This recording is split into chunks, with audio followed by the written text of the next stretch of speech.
안녕하세요, 여러분. 성경 공부 시작하겠습니다. 먼저 하나님께 기도 올리겠습니다. 사랑하는 우리들의 아버지 하나님, 오늘도 주님의 열심으로 저희가 주의 말씀을 듣습니다. 선하신 아버지의 뜻 우리 모두에게서 이루어지게 되기를 우리 구주 예수 그리스도의 이름 받들어 감사드리며 기도합니다. 아멘. 네. 소돔 땅에 전쟁이 일어났고, 그래서 소돔 땅에 살고 있었던 롯이 모든 재산을 빼앗기고 사로잡혀 가게 되었습니다. 그리고 이 소식은 곧 아브라함에게 전해졌고, 아브라함은 롯을 구하기 위해 즉각적으로 행동합니다. 창세기 14장 14절입니다. 아브라함은 자기 조카가 사로잡혀 갔다는 말을 듣고 집에서 낳아 훈련시킨 사병 318명을 데리고 단까지 쫓아갔다. 아멘. 5나라가 연합하여 싸웠음에도 패배한 전쟁이었습니다.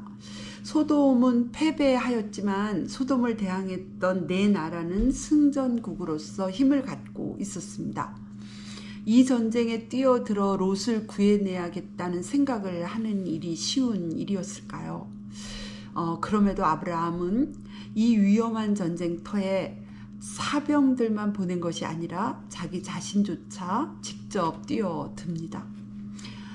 그것은 바로 롯을 향한 아브라함의 사랑이었습니다. 이 죄악 많은 이 세상에 사람의 몸을 입혀서 그의 독생자를 보내신다는 것이 하나님께 쉬운 일이었을까요? 더군다나 하나님은 그 외아들이 이 세상에 오셔서 받으실 대접에 관해 잘 알고 계셨습니다. 멸시와 고난, 박해와 십자가 죽음 말입니다.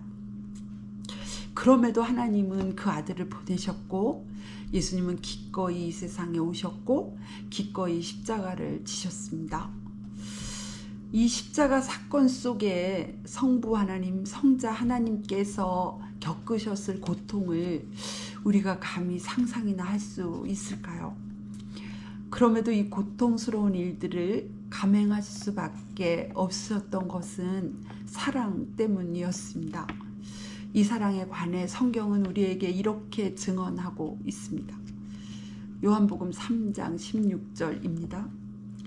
하나님이 세상을 이처럼 사랑하사 독생자를 주셨으니 이는 그를 믿는 자마다 멸망하지 않고 영생을 얻게 하려 하심이라. 아멘. 우리는 주님을 위해 어디까지 자기를 부인하며 주님을 따라갈 수 있을까요? 또한 어디까지 주님을 위해 고통과 희생을 감수하며 행동할 수 있을까요? 거기가 주님을 향한 우리의 사랑의 현 주소입니다. 또한 다른 사람을 위해 우리는 어디까지 우리 자신의 이기심을 버리고 손해를 감수할 수 있을까요? 우리를 내어줄 수가 있을까요? 그럴 수 있는 만큼이 그 사람을 향한 우리의 사랑의 실제입니다. 우리가 우리 자신의 믿음이나 사랑에 관해 착각하지만 않아도 우리 영혼은 안전합니다. 회개할 수 있고 또 변화와 성숙을 위해 애통하며 기도할 수 있으니 말입니다. 이어지는 말씀입니다. 창세기 14장 15절에서 16절입니다. 그날 밤에 그는 자기의 사병들을 몇 패로 나누어서 공격하게 하였다. 그는 적들을 쳐부수고 다마스쿠스 북쪽 호바까지 뒤쫓았다. 그는 모든 재물을 되찾고 그의 조카 롯과 롯의 재산도 되찾았으며 부녀자들과 다른 사람들까지 되찾았다. 아멘. 조카 롯을 구하러 나섰던 아브라함은 소돔을 비롯하여 모두 5나라가 힘을 합하여 대항했어도 이길 수 없었던 엘라망 그돌라오메를 비롯한 4나라를 쳐부수고 롯을 비롯하여 그들에게 빼앗겼던 모든 것을 되찾아 왔음을 성경은 증언하고 있습니다. 이런 일이 어떻게 가능했을까요? 하나님의 제사장이었던 멜기세덱이 그 이유를 우리에게 이렇게 들려줍니다. 아브라함은 들으시오. 그대는 원수들을 그대의 손에 넘겨주신 가장 높으신 하나님을 찬양하시오. 아멘. 아브라함에게 싸우러 갈 용기와 사랑을 주신 분은 하나님이셨습니다. 그 막강한 군사들을 물리치고 승리를 주신 분도 하나님이셨다는 사실입니다. 롯을 건져 주시기 위해 하나님께서 아브라함을 쓰신 것이라 하겠습니다. 그러니까 롯에게 있게 된 모든 회복과 구원은 눈에 보이는 아브라함에게서 온 것이 아니라 보이지 않으시는 분 하나님께로부터 온 것입니다. 롯이 이 사실을 깨닫고 알았더라면 하나님께 감사했을 것이고 오직 하나님께만 영광을 돌렸을 것입니다. 그리고 하나님의 종으로 쓰임받았던 이 아브라함에 관해 더 귀하게 여겼을 것입니다. 그렇습니다. 하나님은 하나님께 헌신된 사람들 속에서 당신의 기쁘신 일들을 해 나가십니다. 굶주린 사람들을 먹이시는 일, 또 병든 사람들을 돌아보시는 일, 또 궁핍한 사람들의 필요를 채우시는 일, 외로운 사람을 찾아가는 일 등등 온갖 선하고 아름답고 좋은 일의 시작과 끝은 사실은 하나님이십니다. 이 사실에 대해 성경은 이렇게 증언하고 있습니다. 야고보서 1장 17절입니다. 온갖 좋은 선물과 모든 완전한 은사는 위에서 곧 빛들을 지으신 아버지께로부터 옵니다. 아버지께는 이러저러한 변함이나 회전하는 그림자가 없으십니다. 아멘. 네, 우리 모두 이 사실을 잊지 말아야겠습니다. 그래서 우리가 누군가로부터 사랑과 섬김과 도움을 받을 때 그 일을 위해 애쓰셨을 우리 주님, 그리고 그를 통해 나를 사랑하고 계시고 섬기고 계시고 돕고 계신 우리 주님을 먼저 발견하고 기억해야겠습니다.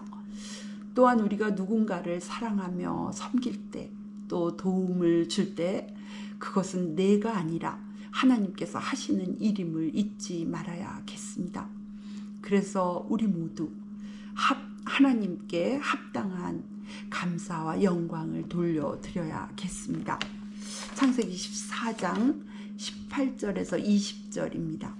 그때 살렘 왕 멜기세덱은 빵과 포도주를 가지고 나왔다. 그는 가장 높으신 하나님의 제사장이다. 그는 아브라함에게 복을 빌어 주었다. 천지의 주제 가장 높으신 하나님, 아브라함에게 복을 내려 주십시오. 아브라함은 들으시오. 그대는 원수들을 그대의 손에 넘겨주신 가장 높으신 하나님을 찬양하시오. 아브라함은 가지고 있는 모든 것에서 열의 하나를 멜기세덱에게 주었다. 아멘. 목숨을 걸고 롯을 구해낸 아브라함에게 하나님의 제사장이었던 멜기세덱이 찾아와서 아브라함에게 승리를 주신 분이 하나님이심을 밝히시며 하나님을 찬양하라 합니다. 이 말을 들은 아브라함은 멜기세덱에게 자기 소유의 열의 하나를 줍니다. 그것은 멜기세덱이 하는 말을 듣고 아브라함이 자신의 생명도 자신이 가진 모든 소유도 모두 하나님께서 주신 것임을 깨닫고 믿었다는 것을 의미합니다. 이 사실을 깨닫고 믿은 아브라함은 그 믿음에 관해서 그 믿음이 진실한 것임을 이제 자기 소유의 10분의 1을 멜기세덱에게 줌으로써 증명해 냅니다. 정말 깨닫고 믿는 것은 반드시 행함으로 증명되는 법입니다. 믿음의 조상 아브라함을 따라 구약시대의 모든 하나님의 백성들도 아브라함의 믿음처럼 자신들에게 생명과 소유를 주시고 그것을 지켜주시는 하나님께 대한 믿음의 고백으로 11조를 드려야 했습니다. 하나님의 백성들에게 하나님은 11조를 요구하셨고 명령하셨습니다. 그리고 그 11조는 하나님의 일에 헌신된 레위인과 제사장들의 생활비와 그리고 가난하고 소외된 사람들을 돕는 일에 사용되었습니다. 신약시대도 동일한 믿음의 고백으로 하나님 앞에 11조를 드립니다. 그리고 신약 시대에도 동일하게 11조는 하나님께 헌신된 하나님의 일꾼들의 생활비와 가난하고 소외된 사람들을 돕는 일에 사용됩니다. 특별히 신약 시대에는 선교를 해야 하는 사명이 교회에 주어졌습니다. 그러므로 우리는 더욱더 주님을 사랑하고 복음을 사랑하는 마음으로 11조 생활에 힘써야 합니다.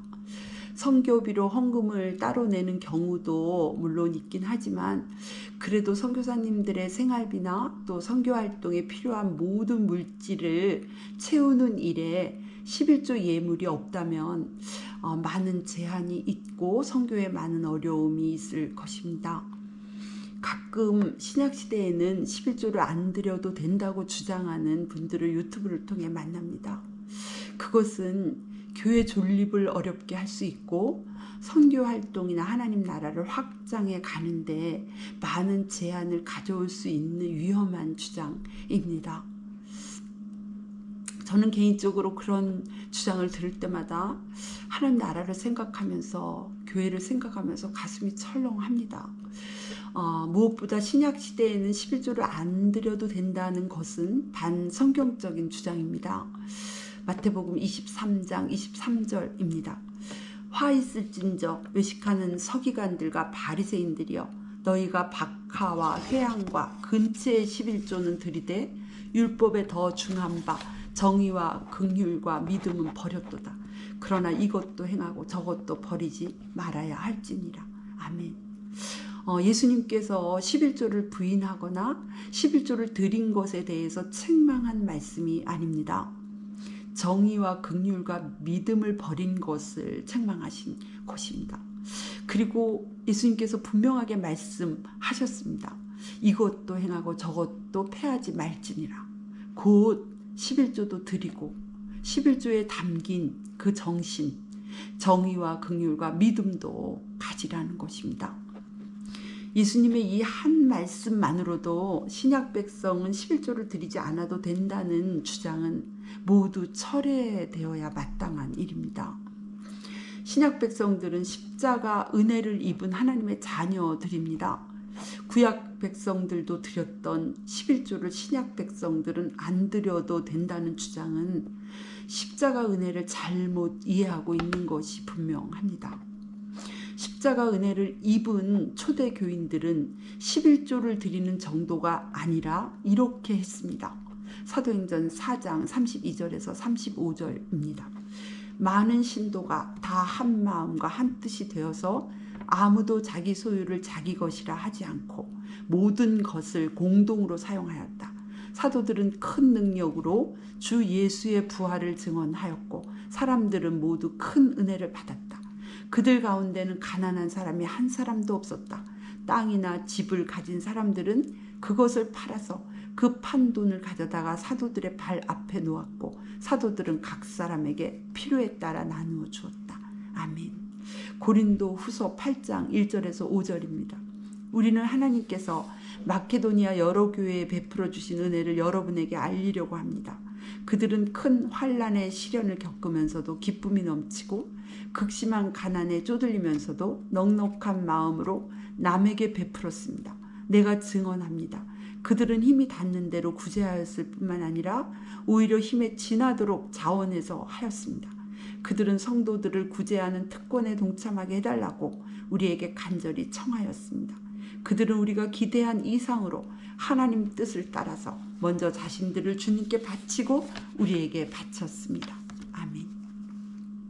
십자가 은혜가 있으니 이제 11조 예물을 안 드려도 된다는 주장으로 목소리를 높이는 그리스도인들을 보시는 하나님의 심정은 어떠하실까요?